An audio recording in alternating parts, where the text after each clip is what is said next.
Finally Trimbakeshwar reach అయిపోయాము మేము మా ఫ్యామిలీ అంతా కలిసి. లాస్ట్ టైం కూడా వెళ్ళాము. ఈసారి ఏంటంటే యూట్యూబ్ వీడియో తీద్దామని చెప్పి స్పెషల్గా మీ అందరి కోసమని నేను మా ఫ్యామిలీ అందరిని తీసుకొని వెళ్ళాను నేను త్రయంబకేశ్వర్ సెకండ్ టైము. సో అక్కడికి వెళ్ళాక ఏంటంటే చూసాము క్యూ చాలా పెద్దగా ఉంది, జనరల్ క్యూ. సో ఏం చేసామంటే ఆన్లైన్ టికెట్ బుక్ చేసుకుందాం అనుకున్నాం, విఐపి టికెట్.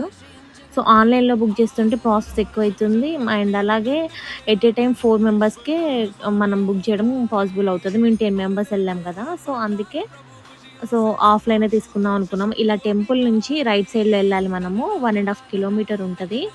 అక్కడికి వెళ్ళాక ఇలా ఆన్లైన్లో బుక్ చేసుకునే స్టెప్స్ కూడా ఉన్నాయి, క్లియర్గానే ఉన్నాయి. బట్ కానీ ఎట్ ఏ టైం 4 మెంబర్సే ఫిల్ చేయడం కుదురుతుంది అని చెప్పి మేము ఆఫ్లైన్లో టికెట్ తీసుకున్నాము. ఇక్కడికి వెళ్ళేసి మనం టికెట్ తీసుకోవాలి, 200కి పడింది పర్ పర్సన్కి. అండ్ తంబేసి ఫోటో తీస్తారు వాళ్ళు.